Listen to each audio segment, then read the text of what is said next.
The following podcast is an RMG Media production. Welcome to the Renaissance Podcast, a podcast for Renaissance women and men who want to create a modern-day Renaissance in their life and business. We interview some of the most successful entrepreneurs and share their unique stories. Are you ready to create your Renaissance?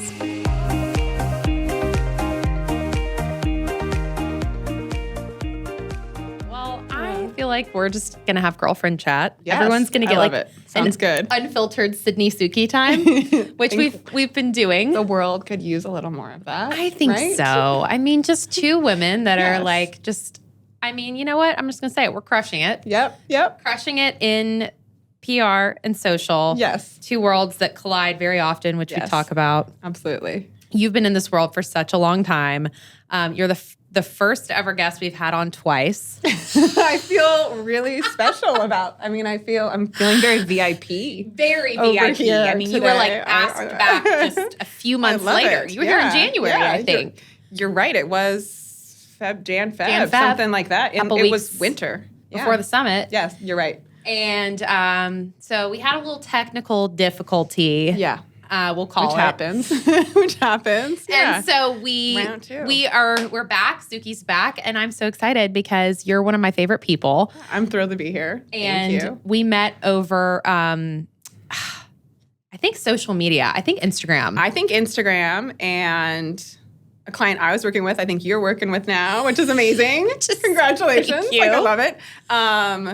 But yeah, learning about the Renaissance Summit Conference. What are we calling it? Well, Summit for Nashville, conference for okay. Charleston. It's confusing. So the summit, which was amazing Yeah. this year. But I think that's how we That's how we crossed connected. paths originally. Yeah. So cool. Yeah. And you service so many different types of businesses, brands. You're kind of all over the place We we do. are. Yeah. Which I love. You all are too. we're There's every no walk of one life. niche happening over at No. Lexington PR. No. But I love it that way. You know, before I started the firm, I did in-house for 3 different spots. And there's an ease to that because you're working on one product, one item, one sector, but it can also get really redundant, I have found. And things that might be fun to work on become less fun because you're just doing the same thing again and again. Rinse and repeat. So I do. I like the diversity of clients, industries. We're working with people out running forklifts in facilities, and we're doing beauty launches, right? And I enjoy both of those things, really. Yeah. I think it brings some balance. So Well, it's how about you? Yeah, I'm the same way. I get bored really easily. That's Yeah. why I feel like we're entrepreneurs. That is a very good point. I was talking with a client about that this morning, and I was debating if you just make your life harder sometimes. But I think that feeling of being bored and wanting to do something different, because I was like, well, why didn't I just stay in beauty PR back in New York? Like, I knew what I was doing. I had my contacts. I could have just but I was bored doing the same thing. Yeah. And now I enjoy doing beauty PR for one launch, but I also like doing, whether it's food or something else. But there is like a challenge in, I think at some point when I was younger, I was like, I don't want to do another bronzer. If I have to promote another bronzer to people, I'm going to be so bored, right? And so I want to do something else, right? And now it all kind of comes back around, but then you're like, wow, that was a harder path. To just leave to do something else and then do another sector or leave to start a business. Yeah. It's like, it's hard. I don't know. And it's like, I get like there's agencies that just service restaurants. Absolutely. Like, and it can make a lot of sense. Yeah. It makes a lot of sense. Yeah. But I don't know. I think also like for me, we also kind of just follow opportunity. Likewise. Yeah. I'd love, maybe I don't know. I don't think we ever want to just put like all eggs in one box. I think I don't know. We're a young business. You guys have been around. I think as an agency owner, having different industries can really protect your business when the economy might go a certain way in one field or not another, and having certain industries that might have more stability or other industries. Some industries can kind of be more like this, or they make all of their stuff in Q4, their sales, right? So I do think having a variety, if it makes sense and it works for your firm, right? Having that can bring a lot of protection, which I think is great. Yeah, and I think if the practices are the same, essentially, yes, then it is kind of like that blanket approach. It applies. Right? It makes sense. Yeah. From a strategy angle, from an actual execution angle, like it can all be the same. And so, well, I guess I was curious to ask you this question because I've been thinking a lot about 2023 PR and a lot about 2023 social. What do you think in today's world, like in a 2023 world, like what is working best from a press standpoint? What is working? Like, what is moving the needle? Because you were just saying you had a girlfriend that was with the company and she's got to write 10 articles a day or something. Yeah. Because we know that, like, it's just pushing content. Like, you just have to push it out there.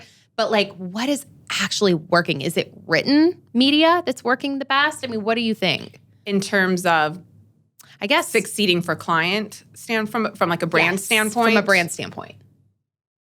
I think it's really storytelling, which sounds so basic and it's become kind of a cliche word. But honestly, when you're trying to differentiate yourself, having a clear story that reaches your audience and reaching them where they consume their media is really everything. And so that story being your business story, but also being the story about who's behind the business. Because the first thing we get asked, and it wasn't always like that, but the first thing you get asked if you're pitching any business is who's the founder, who's running it, who's the team, who's the CEO, right? They want to, and that's not just media are asking that because readers want to know that, right? Like that's always goes to the end consumer. It's not just the media outlets. So I think companies need to be able to bring a face to the people behind a company. And that's not always comfortable. Some people love being out in the news and some people don't want to talk about their story, right? Like not every business owner is like that and you don't have to be an entrepreneur or a business owner, but I do think people want to understand who's the leadership behind an organization because you like to do business with people you like so true. At the end of the day, right? So I think that storytelling aspect, and however you do that, whether you do that through social or you do that through, contributing a guest article as a leader to an outlet, or you do that through interviews or, however that is, but having really consistent messaging across all of those channels that relays that, because that's also reputation management at the end of the day, right? Yeah.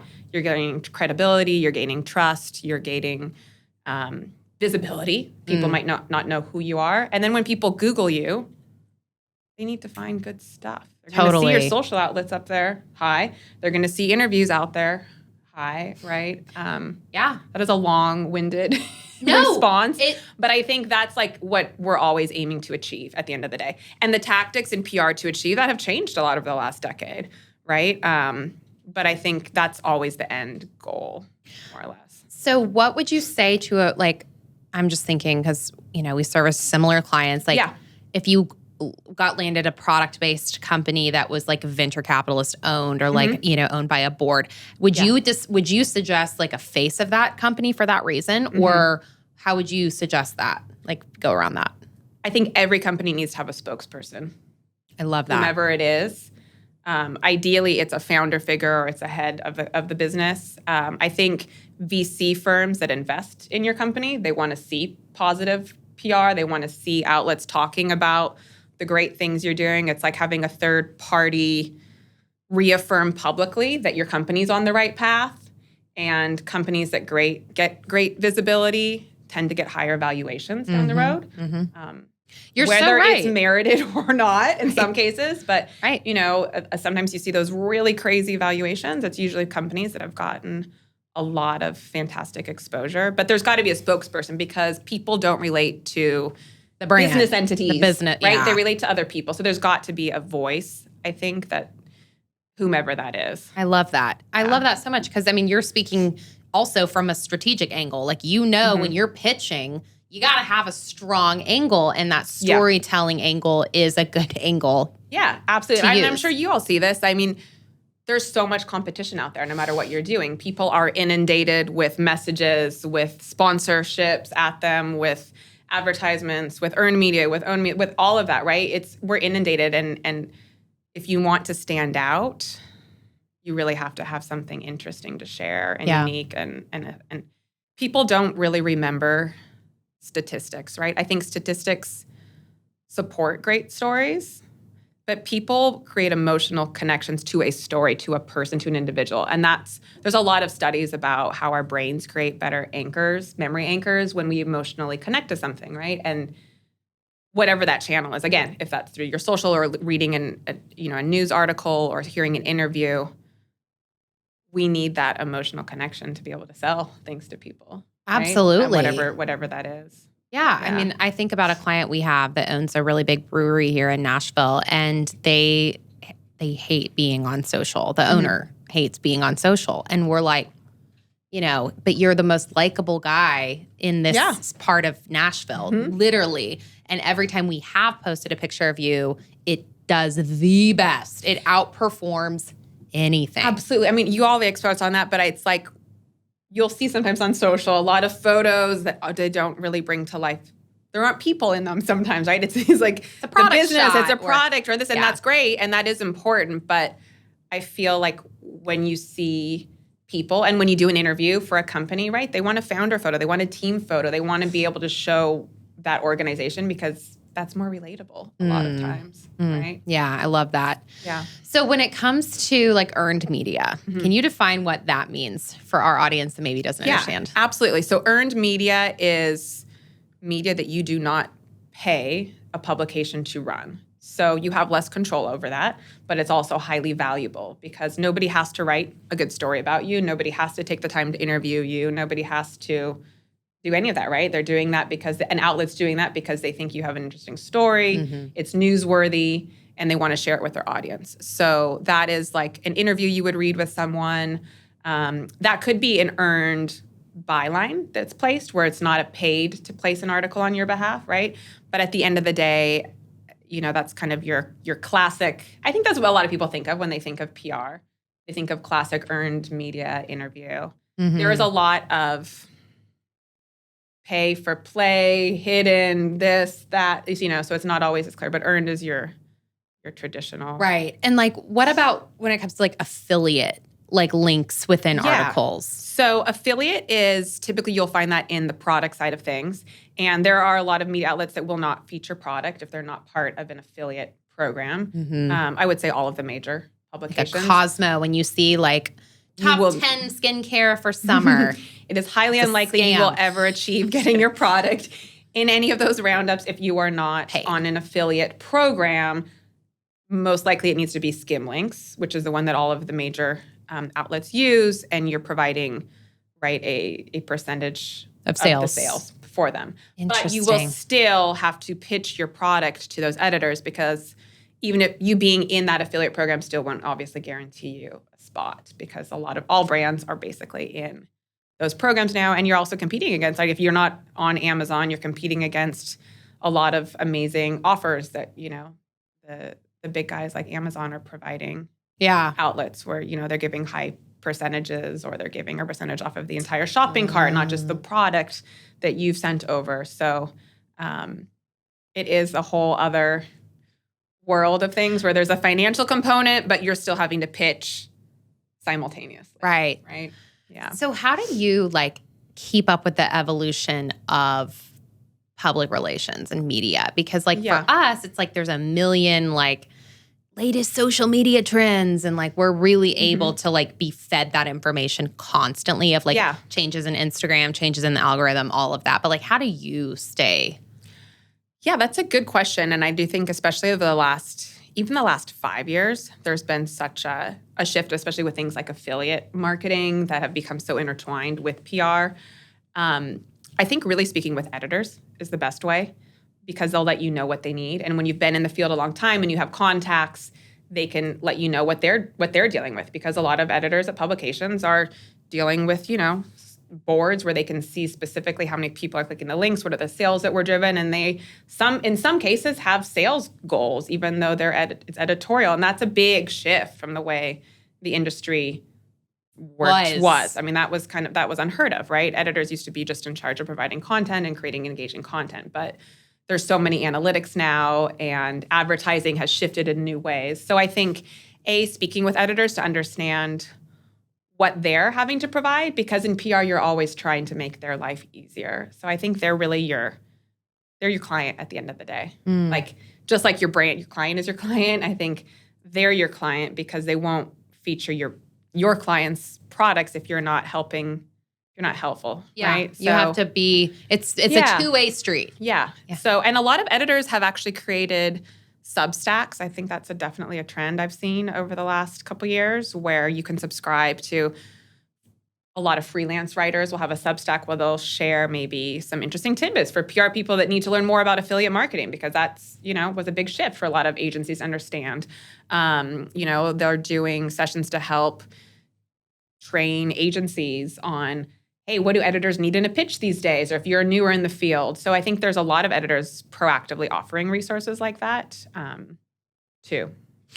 Okay, and we maybe have talked about this in the past, but it's always something that I get clients that are, sometimes they're confused about what we do sometimes. And they'll be like, maybe that happens with your clients. Nobody knows what people, I don't think social half media. Of the people that know me and understand what I do in a day. Does she do anything? Suki, Does she just go to some parties? Does she work? Does she take people out to lunch? Does she have? And I was just saying, when I first started, and it was just me.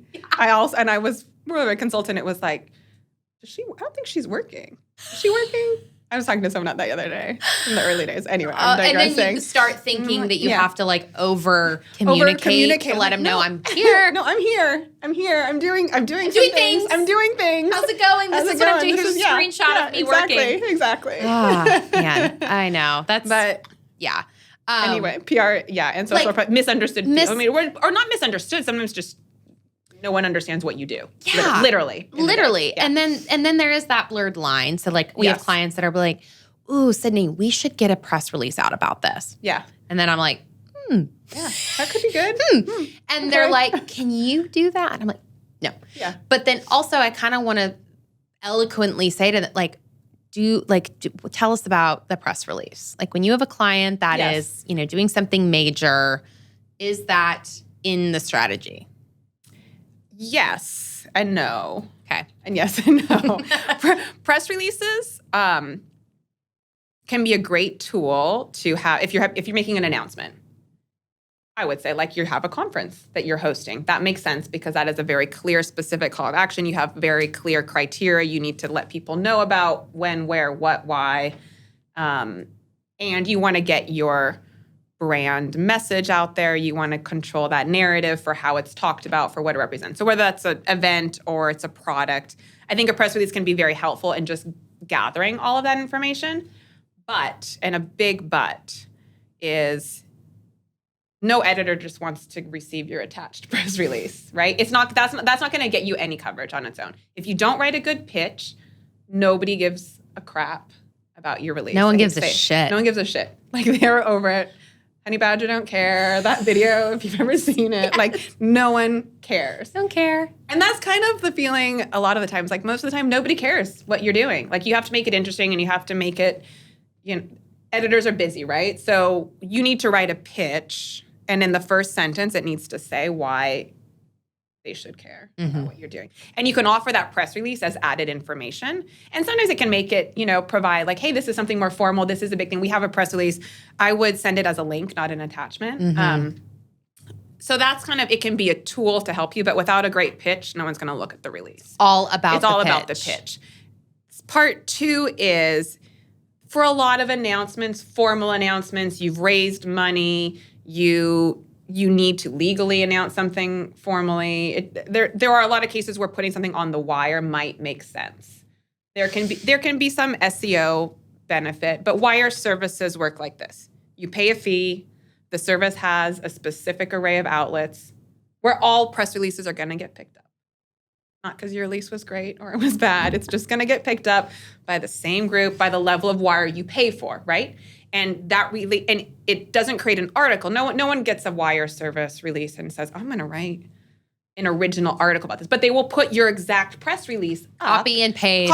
And you can have your keywords in there. You have your links in there. There is some benefit on that. And sometimes there are cases where that makes a lot of sense. Or your company has done it. Like, we've done a lot of wire releases for a client because they do quite a few acquisitions each year of other firms in their industry, right? And so we will announce on the wire the acquisition. But that's like a very specific type of release, right? I wouldn't typically, for a product launch, for a lot of other items, I would never do a wire. Interesting. So release per se. with the different payment options for the wire, if you say you go the biggest, do you think that's going to land you MSNBC?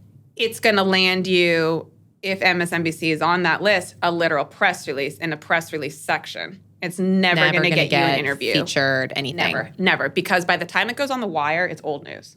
No editor wants to see it then and cover it. So the only probability of getting them to cover it would be to go to them beforehand and say, hey, we have this press release. It's going out on the wire on X date, but wanted to give you a heads up and provide you an exclusive on it if you'd be interested in covering it before. But you would always want to your good contacts, share that news beforehand. Okay. Because everybody wants to break the story, right? Right. In the news, everyone wants to be able to share something that's new. And when it's plastered all over the internet, it's kind of tainted a little. It's not as like, unless you are, I don't know, the most newsworthy company known to man, and everyone's going to cover your news regardless, right? I mean, that there are cases, I'm sure, but for the average company trying to garner interest. Okay. So how much of relationships comes into your role? Relationships are everything, I think, really, but I think you're always making new relationships. So I think this concept that like you have to know everybody already, that's also silly. You need to know how to create relationships and provide value. And I'm really big on the idea that we should always, give when we can before we ask. So build those relationships before you have an ask, because you probably will need a favor from someone down the road. Right. But so I think when you have those opportunities to support them, but I think yes, media relationships are important. When somebody knows you, they're going to open your email, and it's going to make it way easier. But are there always going to be new people writing? There's new freelancers. There's new editors. Staffs change. Things aren't stagnant. So yes, you also have to be able to build relationships and adapt, right? I don't know what you think. I think also with clients, everything is truly relationships. Like 90% of our clients have come through. I mean, I've been doing this for 10 years, and they have maybe 100%. Like very few have just found me somehow. Yeah, that they never have heard happens. about me from somebody. Or I connected somewhere, or they worked somewhere, and they took me on when they moved to another company, or someone I knew referenced this, or they might have heard about me, but two other people referenced me. But very slim has it like, we searched the internet and we found you, and we knew nothing about you otherwise. So I feel like relationships really are just like the center of everything. And just being likable. Yes. And, building it and nurturing it. And it's so important. And just getting out there, which you do all the time. I mean, you're everywhere, I feel like. I think I've gotten better about that. I think you're out there too everywhere. You're more here than you're in Seattle. Oh, yeah, I am, because my work universe is here. I'm like a little Lone Ranger out there. Although I have been doing a little bit more in the community out there. Yeah. But you know what? Nashville has an amazing community that enjoys being out. And I think once you know a couple people here, it just ripple effect. Yes. It happens. And it just like it happens much more than other markets per se. But yeah, getting out there, I think seeing clients in person is really important. It doesn't have to be every week, every day, but I do think having that face-to-face time is important, because otherwise you start to lose something. Yeah. I think I do try to visit out here and make sure, things are good and checking in. That time is so important to just have that FaceTime. Like we, have a client that's like, wow, you guys, you'll meet in person? And we're like, yeah. And they're like, oh, our old agency they would never meet us in person. And I'm like, wow. How do you build a relationship when you never meet in person? And I don't you can know. have moments on a Zoom or a call, right? Like, but it's different. We had clients in the office earlier, and I just was like, before we get into this whole agenda, which we have a whole agenda, I was like, how are you guys? Yeah. What's going on? Like, it's Thursday? What are you doing? Like, I genuinely want to know. And like, also it just kind of like eases everybody a little bit to not be so like on edge, like, oh, she's got her computer and we have an agenda. I also think I look for clients that are more along those lines. I have worked with people in the past that just like they get on business, and it's business, and it's not to be offensive. And I've worked in a lot of different markets and cities, but it's a little strange when it's just like, it's just so instantaneous and there's no I know. little bit of small talk or this. And it's not, I mean, we're humans. We're humans, and we spend a lot of time working. You spend a lot of time at the office. They're relationships. They're people. You're supporting their business. I think it's also, if we know our clients more, a little bit, like it helps you bring their stories to life and understand, because you need to be able to present those personal nuances of somebody, I think, at the same time. Yeah. Right? Yeah. Like when we're looking to pitch somebody, it's not only, especially if it's a founder-run business, right? It's not only about the amazing things the business is doing. It's usually like, hey, this is this person, or is she a mom, or does she come from somewhere interesting? Do you speak another language? Do you enjoy doing something? I don't know, because you want to be able to bring all of the that complexities to life. Yeah, I love that. We do the same kind of assessment with our clients. It's like, let's break down you. Like, this is what's going to sell the product, or sell the restaurant, or sell the service, if we can focus on you. Well, I want to talk a little bit about entrepreneurship, because that's my favorite thing to talk about ever, really, and marketing and PR. You run a pretty small crew, right? Which I love about you, because that means you're profit-centered gal, which is what we love. Determined that, yes, I do. And the more lean your crew, the higher your profit margins, and that's what we're all about here in our small boutique agency world. Yeah. Tell us a little bit about some of the biggest wins that you guys have had at Lexington. Like, what are some of your, when you think, I know 10 years is a long time. That's congrats. You've made it through pandemics and bunch of kids. Thank you. I want to hear wins, and then I want to hear some maybe losses that you learned from. Yeah, I think wins are, as an agency, we've had to adapt massively. Affiliate marketing, understanding how that works. How do you get a client on an affiliate channel and a network, and what does that look like? Because that was very out of the realm of PR in the beginning. I think that being able to adapt to add services like that, and being able to adapt to understanding, and we've been doing this for at least 5 years, maybe more, but that bylines and guest editorials was going to be such a trend and such an opportunity for clients to gain great coverage, and being able to write articles on their behalf and add that in. I think we were pretty early adopters on that. And how we started that was really working in the digital health sector, where there's so many great trade publications, and that was just an obvious opportunity to gain visibility for our client at the time. But taking that and really seeing it and realizing, well, why don't we just adapt? Why don't we do the same for other industries? We should be doing this for all of our clients, right? There's trade journals in every sector, or if it's an entrepreneur, there's a lot.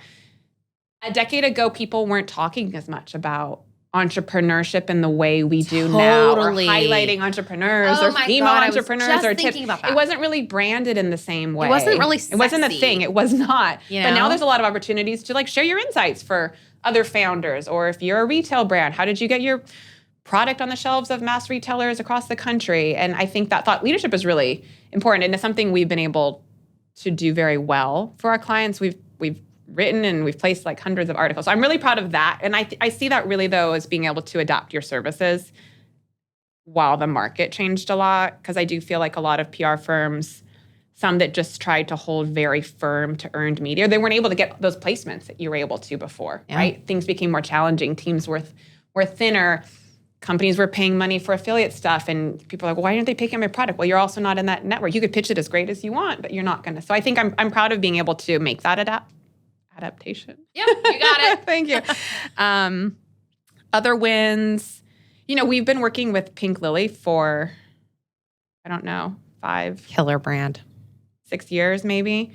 It's been really great to just stay with a client like that, and they were at a great point when we started, and their growth has just been phenomenal. But I think helping them from a visibility standpoint communicate what they're doing and gain some of that recognition, since some people on other parts of the country might not know who they are, or might not be aware that there's this massive brand, amazing entrepreneur story out of Bowling Green, Kentucky. So I think it's really cool to get to work on a client project like that, where you can see that growth from the visibility standpoint and get to support the growth that they're making themselves as a business. We're just kind of brought along to help share that story. So that's been a really rewarding one.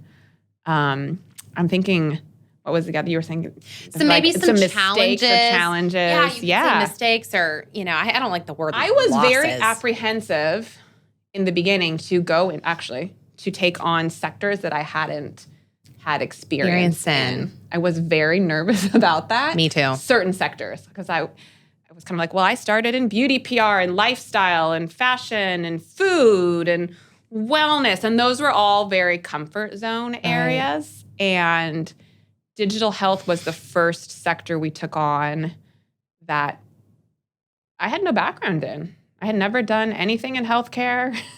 Never done, and it fell. We connected with a VC firm who really thought that I had an interesting profile that brought something different to the table, that had done more kind of mainstream news media, and that could have been beneficial to bring that viewpoint. And they connected us with a couple of their portfolio firms. So one was digital health, another was EdTech. And I look back now, and I almost didn't do it. I remember I'm doing this deck, and I was looking at some very jargony words and thinking, I don't think I can do this, or just lacking some of that confidence that I could work in a different sector that was so out of my realm. And I will give him credit. My husband was really obviously you could do this. Just apply, simplify it. And then it's like, okay, my job here is to help them communicate clearly so that the average person can understand what they're doing. Because a lot of times it's confusing. It's confusing, and you hear a long paragraph about what someone does. You're like, I don't get that. I don't understand still. So I was very apprehensive, but had I not, that one client has led to so many other clients that I think back and I think actually had maybe we not adapted, would I still be stuck in that bubble, or be stuck in a little bubble, or be, because it also put us in sectors that were really growing and fast growth and more stable, and that has helped us fuel growth as a firm. So, but I almost didn't do it, and I was very hesitant. You were scared about it. But of course you were. And that's the whole theme of this whole world we're in. It's like, do it scared. Mm-hmm. You might mess up. You know, you exactly maybe did. I mean, I remember I took a client that was like it was a staffing recruitment firm for IT professionals. Mm-hmm. And it was when it was just Sydney. Yes. yes. And I did IT. So I did staffing. So it's like recruiting. So that's a whole section of it. But it was specific niche, only IT professionals. Okay. Yeah. Social media. You're like, okay. Make it work on Instagram. Make it work. Yeah, exactly. That's a lot of pressure. It's a lot of pressure. Money was great. That was like me at the first. I'm going to write an article for a healthcare publication. Can I do that? Can I write an article? Can I understand their industry enough to make this sound right? Like there was a lot of self-doubt, and then you do it, and you're like, oh, I can't. You do that research. You do the research, and you in any field you have a client in, you delve in, you read it, and then it becomes less scary. You realize you can wrap your head around it. Because it goes back to the practices are the same. They are the same. They're identical. So then it's just like, even if it's a beauty brand, well, you're researching the hell out of that beauty brand. Yeah. You might understand blush a little bit more than whatever the health thing was. But But you can figure it out. You can figure it out. And I think that's being an entrepreneur, right? You can figure it out. My other biggest because that was an almost mistake. I think one of the things I failed at miserably for a very long time was publicizing myself, talking about myself, feeling like I was being vain or not humble, or I think you need to brag about your business. You need to get your business out there. You need to feel proud about it. And you shouldn't feel bad being proud about it and talking about it. And I mean, truly, I spent years not talking. I had clients and tons of interviews and tons of this. And hey, you should be doing speaking opportunities, or you should be doing X, Y, Z. But did I do any of that? I did none of that for myself. And I don't know. It took me it was a really long road. And then I turned 40. I'm still 40. So this is like how long it's taken me. I'm still 40. This was like last year. This is still recent. And I don't know what happened, but it was just like, oh, I'm not going to feel bad about promoting my, why am I so conscious about this? I'm going to, because if nobody knows what I'm doing, that's not beneficial. And why should I feel bad? I don't know. I just didn't care anymore. But it took me. It's the not caring It's the part. not caring. And it's interesting because, one of our clients and one of the awesome speakers at Renaissance, she has there's a stat out there, I think, about that women typically undersell themselves, or they won't put themselves up for promotion. I don't want to quote it perfectly. Men will do this much more so, but that actually at the age of 40, I didn't realize I was a total cliche, that at 40 is when we, in mass, stop doing that, and we suddenly begin to, it's like 40-year-old women are on fire. And it was like, it shouldn't take to 40. It doesn't need to. So that is my message. It doesn't need to take to 40.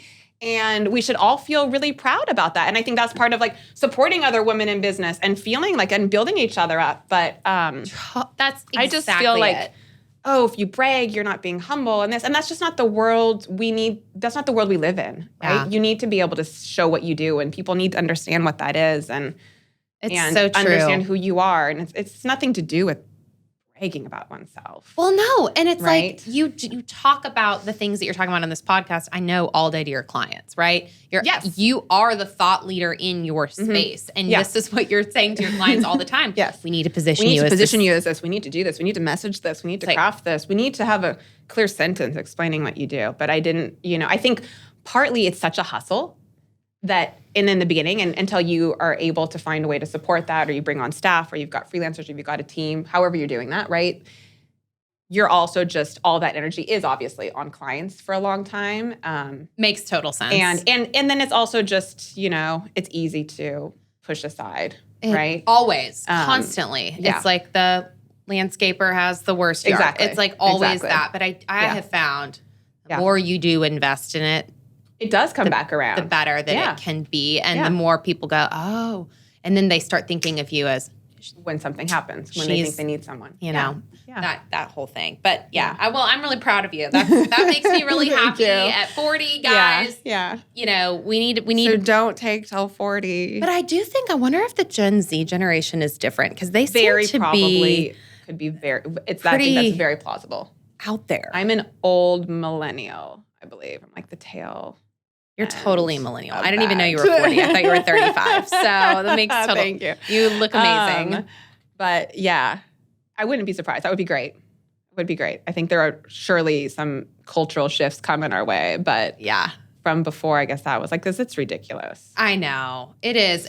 It's just, I'm happy to say, I feel like over here in Nashville in the women's community, which we were talking about earlier, the women, we really are so supportive of one another. Yeah. Like when someone that I know is on the cover of a magazine here, I'm like, fuck yeah. Yeah, amazing. That opened Great up job. a door for me. Yeah, and exactly. you. And, exactly. And her. And like so many other people. And it's just like, of course I'm going to send 16 hearts emojis. Yeah, build each other up. And of course, when you see someone else, you would feel super excited about that, right? Yes. And good thing that they share that. So you know that happened, right? Yes. But you don't see, I think sometimes it's easy to see your own stuff differently, right? Yeah. It doesn't feel as natural, perhaps, to. You're like, oh, no one's going to care. No one's gonna care. Or like, I'm going to be annoying. Yeah, exactly. Well, I'm annoying people. And then I don't know. I was just kind of like, fine. You're annoyed by this? Then bye. Bye. Bye. I'm good. I'm literally good. I don't care anymore. I know. Well, that's the energy we need to take into the rest of this year. Because I do, Well, I guess I want to know from you, what does kind of the rest of the summer look like? What are you focusing on? One thing I love about you, Suki, is that you, on Fridays, kind of like family days. I do. Which I don't know if any of your clients are listening or if sort of under the cover. She's not always under the cover. No, it's not. It's not private. We're remote I've Fridays. spoken about it before. Yeah, you have. If I need to get on something or there's something urgent happening, I will always be there. But I do. So Fridays I take off. I, at some point, discovered that I was getting the exact same amount done working Monday through Thursday. And that started with children. And I think I learned how much more I could get done in less time. I often wonder, I was like, what was I doing with all those hours before? I don't know. I wish I had understood that I could, before I had kids, and I could have just taken a day. I don't know. I could have just taken a day. But I started my career in New York City, and it was very much you get there at 8 a.m. and you don't ever leave before 6. And that means you're running out of the door. So you're probably there until 7 and you work. It was a lot about like those hours, and you had to be there those hours. And I think it does become ingrained, very old school. And I feel like I was like kind of at that tail end of like a lot of ways were still really old school when I arrived in New York City. And then at some point you realize, well, that's not necessary. It's especially as an entrepreneur, it's like, I think being able to have that flexibility. And I think while my children are small, it's been really nice, to be able to have that Friday with them. And a lot of stuff doesn't happen on Fridays. A lot of people are checked out. It's not a good day to reach out to media. A lot of people are taking off the afternoons. Like it's really just industry like day. An industry, It's It's really nice when it works out that way. It is. That's kind of how it is for us. Fridays are a little bit looser. We do a lot of photo shoots on Fridays just because then we're actually able to like be present at a shoot and have a good time, and then like not feel like we have to rush back to the office. Yeah. But I love hearing that. And I think more people need to get behind that because, at the end of the day, especially when you have kids, which I'm 10 months into this I was going to say, mom life. 10 months. So you're almost at a year. Gosh, we're almost big. a year. I know he's about to start walking. Flew and by. I'm like, oh my gosh. But it's like when you're working so late and you're like, do I really need to be doing this right now? Or like in the morning when, Sawyer's, he's really happy in the mornings and I'm like focusing on this thing and I'm like, I just need to like really teach myself what is priority and what's not. I think that is true. What's going to move the needle and what isn't. Most of it isn't. And I'll be honest, my inbox is never clean. I have a lot of emails that I don't get back to. But I don't drop the ball in anything that matters. I do feel confident in that, right? And you learn to focus on what is going to move the needle for your business or for your clients, and then you just prioritize that. And so much more can wait than I think we allow sometimes. And I say this as someone that's pretty intense about, I will never miss a deadline. I will get stuff done. I will make my work quality. And if I have to work late at night, and that still happens sometimes, I will do it, or I'll get up early. I'll figure it out. But I also try to be realistic about what really warrants that and what doesn't, because I know when I get burned out, it's all harder. And then you're slower at achieving your work, I find. It takes you double to do something when you're tired. So true. Oh, man, the burnout thing. How do you deal with burnout? Do you go through that? I'm not like an amazing, I have some life wellness balance. I'm not that lady. Burnout is real. I really try to not work in the evenings because the evenings they just destroy me for the next morning. And I think what happened was there was about 8 months in the pandemic at some point, and we moved and I couldn't get childcare, and I had one kid at home and a 6-month-old, and then we moved cross country and my parents were able to help. But it was literally just like we had to work and we had a strange schedule. And so I ended up working a lot of evenings. But I realized, I think once I came out of that, it's been a while now. You learned yourself. I just learned myself that I think having work and small children all day, when the evening comes, me personally, I need to be able to just unplug a little bit before, if I can't just work until I go to sleep, unless it's really necessary, because it hits me quadruply hard in the morning. And then, I try to take Fridays off to just do something different, or I do some work on a Friday, but I'm not at my desk all day long. I think just getting out and changing scenery is really helpful. We weren't made to just be in an office 9 to 5. No. I started taking tennis classes for the first time ever this year. That's so I amazing. do that like once a week. Okay. Just something different. I hate going to a gym. I'll be honest. I hate it. Like I passionately hate it. I join gyms. I don't go. But getting moving is good. It's something that will actually just like distract your mind from all of the small things in day to day. And I really love going to just a class because it forces me to show up and go there. Accountability, and it does completely take me out of my alternate present. In your day to day. Yeah. Well, and I think I don't know if this is the same for you, but like on Monday this week, it's Thursday. Monday, I was so burned out. Like that happens. Sometimes Mondays are hard. Monday, I was like, I'm done. I hate it. I hate everything I do. I hate my life. Uninspired. I don't want to do anything. That's me. I'm like, I'm uninspired about everything. I don't want to see people. I don't want to do work. I was so uninspired. Totally uninspired. so I uninspired. kind of had a Monday like that too. And then Tuesday, I was like, I love what I'm doing. This is great because you're rested, I was or you take a rested. break, I think I like just like there are I did a days. walk There are and just I some days. Yeah. got good news, and then I was like, oh, I love what I do. But I just think I want to say that because I do think that like every single human, whether you're an entrepreneur or not,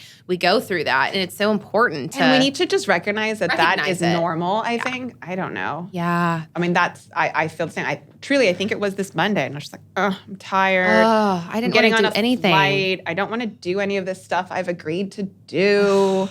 I just want to like, I don't know what I want to do. I don't even know what I wanted to do. That was but it my happens. thing. I think that it is a little bit of burnout. I think sometimes when you've got a lot of projects too, and you're running, I find that, and you're hustling.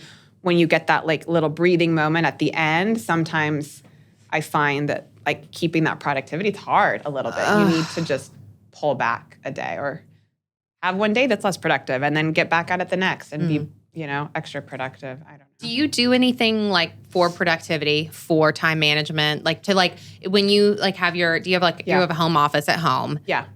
How do you just sit down on a Monday when you're not traveling? So I sometimes go to home office and I sometimes go to an actual office. Sometimes I'm really productive at the house and other days I'm wandering into the kitchen and I'm making some coffee and I can't. So, and I find that like the weather even impacts me. If it's sunny outside and I've got the windows around me at home, I'm more feeling energized. Yeah. But sometimes I can feel really tired at home if I don't get out. And I think it's just like the monotony of never leaving your house can sometimes hit. So I kind of alternate that a little bit. I've tried all those apps and things and and time blocking and all of it. I do try to put stuff in very basic, in my calendar to kind of block out, I need to do this or this or this, or I'm going to dedicate time because I worry about forgetting things a lot, largely, but I do, but I don't always, I will also drag things around. That's going to go to Friday. Do you use time management? No. Any of that stuff? No. I just like,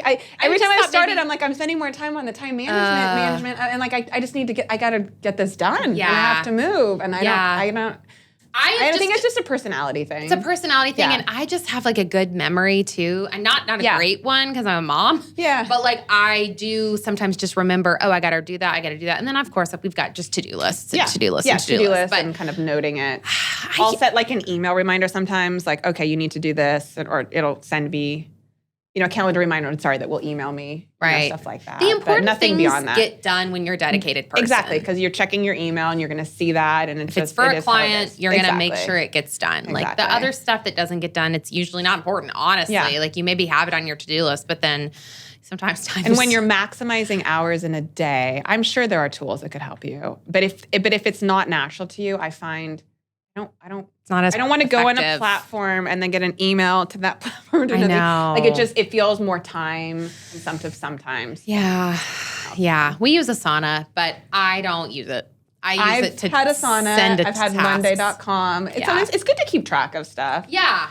Trello but it's not a time management. I've used Trello with clients to kind of like for content you're creating, or you have columns to say, here's for review, or here was approved, or here was submitted with the outlet, or it's gone live. And I feel like that can be helpful. That's helpful. Depending on what the type of client is, right? If it's relevant to them. But right.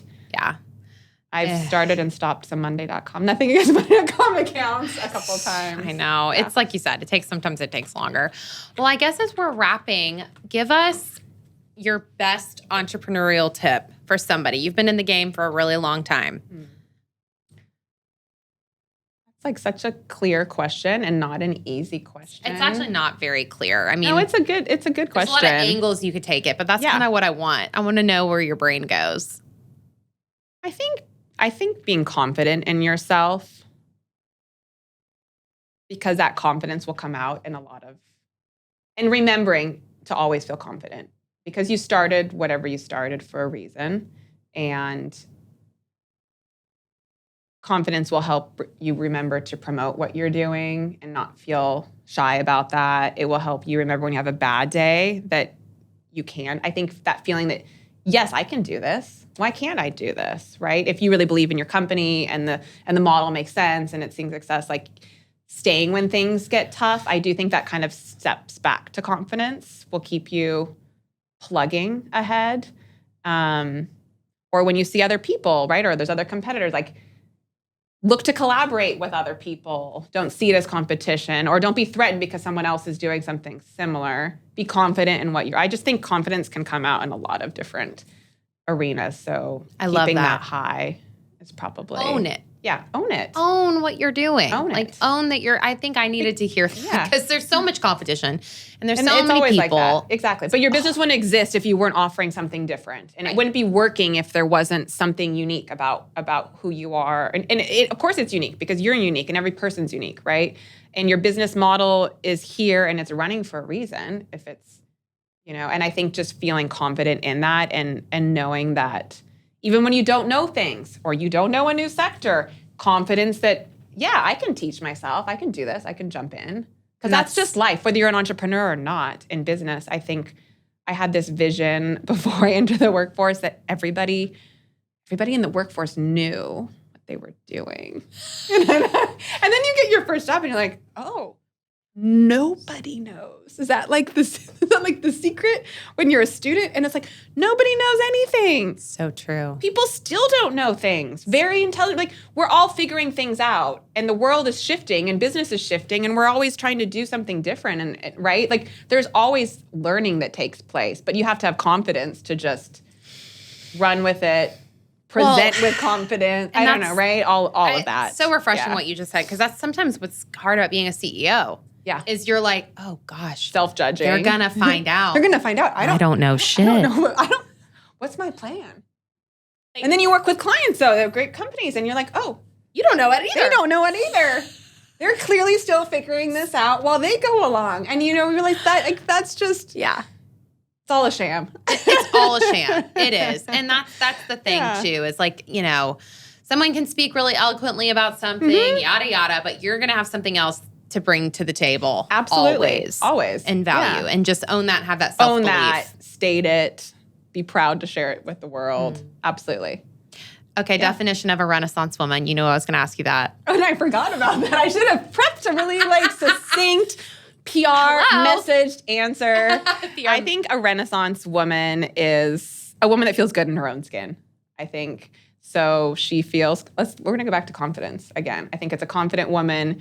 She's proud of who she is, and I think really women bringing up other women. Let's say that supporting one another, because we get so much further when we come together. Oh my God, it's so true.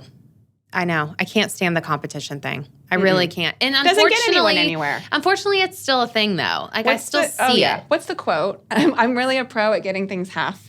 A rising tide lifts all boats. Lifts all boats. I love that quote. I believe that so, wholeheargetly. Yeah. Right?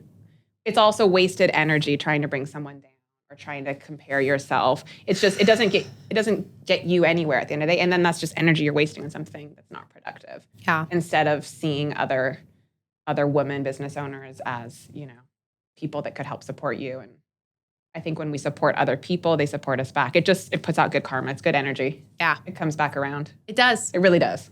It really does. Just do good and that will come back to you. Even if you're going through the hardest time possible, continue doing the good thing. Like, you'll never go wrong. Yeah.